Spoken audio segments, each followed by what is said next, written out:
দুই বোনের প্রতিদ্বন্দ্বিতা ও কর্পোরেট ষড়যন্ত্র, রোহিণীর মহাপরিকল্পনা। সিঙ্গাপুরে অবস্থিত আলিয়া অকশন হাউস কলকাতায় প্রাচীন জিনিসপত্রের বিক্রয়ের জন্য একটি অকশনের ঘোষণা করেছে। ছায়া আর্কিটেক্টের নতুন মালকিন রোহিণী মুখার্জির সিদ্ধান্ত তার কোম্পানি এতে অংশগ্রহণ করবে। অপরদিকে অর্ঘ আখি আর বিক্রমকে জানায় রোহিণী সলিউশনস এতে অংশ নেবে। খবরটি জেনে রোহিণী আবার এক নতুন কূটনীতি প্রয়োগ করে।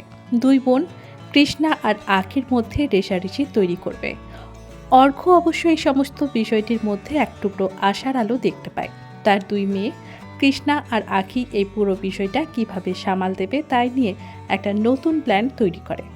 কি হবে সেই প্ল্যানটা, যাতে সাপও মরবে কিন্তু লাঠিও ভাঙবে না?